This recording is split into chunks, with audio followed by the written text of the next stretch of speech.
Tapi gimana, pernah nggak ngerasain kayak gitu, Selak?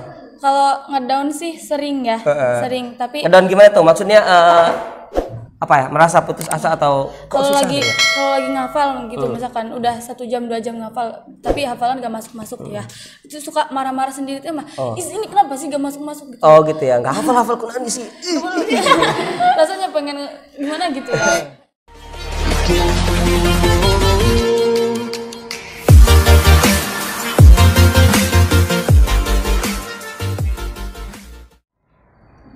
Assalamualaikum warahmatullahi wabarakatuh.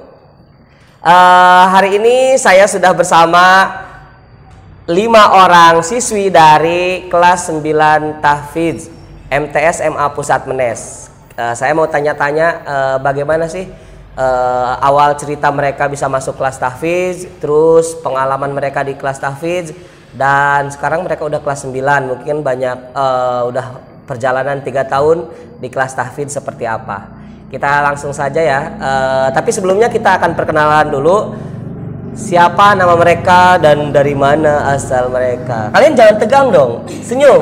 Oke. Ya. Pertama dari sini dulu, perkenalkan nama kamu siapa, asalnya dari mana, ya. Kelas apa? Kelas 9K. 9K. Mungkin buat teman-teman yang belum tahu K itu apa, 9K. Jadi kalau di Tahfidz itu ada kalau kelas 7 apa namanya? KMA. Kelas 7 itu KMA. Apa KMA? Kiai Mas Abdurrahman. Kiai Mas Abdurrahman. Kalau kelas 8 apa? KHS. KHS. Apa KHS? Kiai Haji Soleh. Kiai Haji Soleh. Terus kalau kelas 9 K. Apa K? Kiai Entol Yasin. Apa itu? Kiai Entol Yasin, Kiai Haji Mas Abdurrahman, terus Kiai Haji apa satu lagi? Soleh. Kiai Haji Soleh apa artinya, apa itu, nama apa? Mereka itu adalah beberapa tokoh dari pendiri MA. Oh ya, jadi perlu teman-teman ketahui bahwa nama-nama yang diambil untuk kelas Tahfidz itu dari nama-nama pendiri Matlaul Anwar. Oke, silakan perkenalkan dulu nama kamu siapa selanjutnya. Perkenalkan, nama saya Rizka Mailani, saya dari kelas 9K dan saya berasal dari Cibaliung. Oke, selanjutnya. Perkenalkan, nama saya Nurul Fitriani, saya dari kelas 9K atau Tahfidz, saya asalnya dari Sodong. Next. Perkenalkan, nama saya Alegina Salsabil, saya berasal dari kelas 9K dan saya berasal dari Kampung Pasirwaru. Pasirwaru ya. Perkenalkan, nama saya Kotrun Nida, saya berasal dari kelas 9 Tahfidz, saya nama kampung saya Manungtung. Manungtung ya, Manungtung. Ini. Perkenalkan, nama saya Siti Abipah Intan Kurnia, saya dari kelas 9 Tahfidz, saya dari Sumur. Dari Sumur? Ya. Kesini naik tangga atau apa? Oke, dari Sumur, maksudnya kecamatan Sumur ya teman-teman. Oke, sekarang ada yang dari Sumur, dari Cibaliung, dari Manungtung, itu berarti kecamatan apa? Menes. Kecamatan Menes ya. Manungtung satu keturunan sama Pak Alpian. Pak Alpian juga sama dari Manungtung ya keturunannya. Kamu dari mana? Pasirwaru ya. Ini Sodong. Oh, Sodong dekat juga ya. Nih, ada yang dari Sumur, ada yang dari Cibaliung.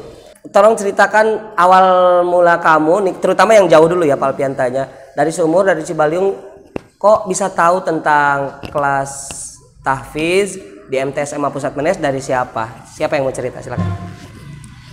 Awalnya gimana? Awalnya sih daftarnya tuh kan belum tahu kalau ada kelas Tahfidz ya.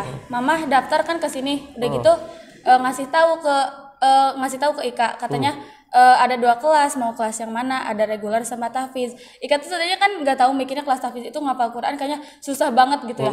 Abis gitu sama mama katanya, sama mama udah daftarin ke kelas Tahfidz. Ya kalau gitu ngapain nanya gitu. ya udah jalanin aja gitu ya. Okay. Akhirnya Ika ikut tes, ikut hafalannya, abis gitu keterima di Tahfidz. Oke, jadi awalnya kamu nggak tahu ya ada kelas Tahfidz itu. Terus bayangan kamu awalnya susah atau gimana? Bayangannya susah, kelas ngapal Quran gitu ya. Ternyata dan Ternyata gampang. Oke. enggak, emang enggak, kan makin kesini makin udah kebiasaan. Oh, udah biasa gitu ya. Ngafal enak ya.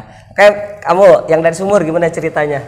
Awalnya itu dari kan teteh kelas juga ada kan dari Sumur. Udah gitu mamahnya Teh Supi ya namanya. Teh Supi itu mamahnya Teh Supi itu bilang ke Mama Sopi, Cina kalau ada Cina kelas tahfiz. Udah gitu Mama Sopi juga gimana ya?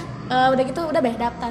Oh gitu ya. Jadi karena faktor keluarga ya, ada yang alumni. Kalau kalian ceritakan, kalian kan memang nggak jauh tempatnya, tapi gimana bisa masuk kelas tahfiz itu? Awal ceritanya gimana? Kalau Nida dari saudara Nida ya, soalnya kan ada guru namanya Pak Ence, Nida tahu dari itu. Soalnya Pak Ence bilang ke bapak sama mamah Nida, terus Nida didaftarin. Oke, next kamu ceritanya gimana?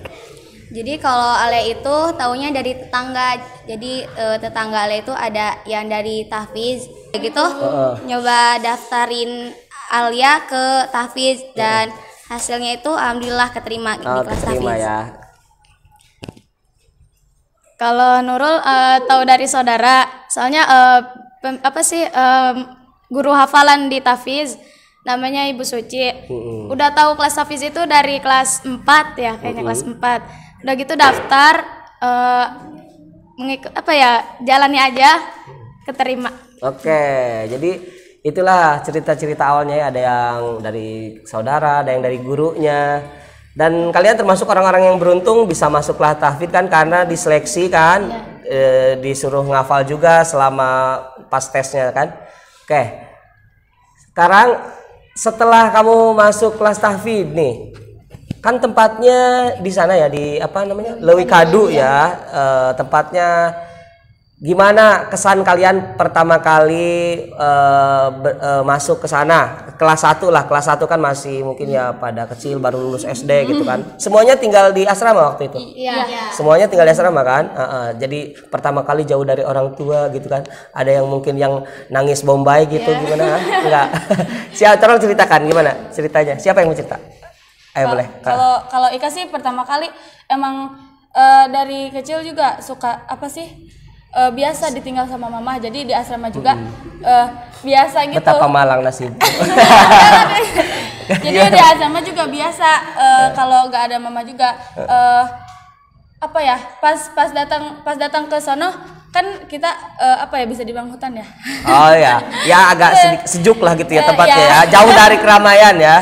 Iya. Nggak terlalu jauh juga, tapi ya memang di situ agak hutan gitu ya, banyak pepohonan ya. Saya sih mikirin nih gimana ke depannya kalau kayak gini mah, udah gitu kadang makin kesini makin biasa ya. Ika rasa ya lebih enak tempat kayak gitu. Oke, yang lain nambahin siapa yang mau? Oke, gimana cerita kamu pertama kali masuk lah ke sana, ke pondoknya? Pas pertama kali masuk takut soalnya kirain hutan gitu, hutan belantara. Terus ya ngeberaniin diri. Ternyata enak ya, di sini sejuk gitu. Ngafalnya juga jadi lebih gampang, jauh dari keramaian. Iya, nggak bising suara mobil Iya. ya. Bahkan ada gemercik air ya. Iya. Mungkin ngapalnya gini lagi nggak? Ngantuk ya. Oke, yang lain ada yang nambahin gimana? Ada mungkin pas pertama. Jadi pas pertama masuk asrama itu teman-temannya itu berbeda-beda ya. Ada yang baru sehari nangis, ada yang Siapa yang sehari nangis? Hah? Siapa yang sehari nangis? Banyak ya, semuanya ya. Ya, hampir semuanya. Ada yang nangis terus pas pertama masuk sih nggak apa-apa gitu. Pertama kaget, lah kok hutan sih gitu ya. Iya. Kayak gitu dibiasain dari situ. Kayak gitu karena udah kebiasaan, jadi nggak apa-apa, udah kebiasaan, jadi Enak ya jadinya. Enak, nyaman. Sip. Ada yang lain, kamu ceritanya gimana? Awalnya kan survei dulu itu ya. Kesasar. Oh, kesasar ya. Iya, karena sebelum ada belokan gitu, bingung kesini salah. Pas sudah masuk ya kaget, kok ini hutan gitu, kayak apa gitu ya. Masih sepi gitu ya. Iya, kalau di asrama sih enak ya. Ya kayak gitu, kayak banyak yang masih ada yang nangis, ada yang mamanya ibunya yang anaknya nggak mau asrama gitu. Ada sampai dijemput sampai nangis gitu ya. Iya. Kamu gimana ceritanya? pertama kali masuk pondok asrama? Pertama kali masuk pondok kan belum biasa ditinggal sama mama. Jadi ya nangis pertamanya, tapi sekarang enggak, soalnya kan malah enak gitu kan, banyak teman di asrama terus bisa curhat.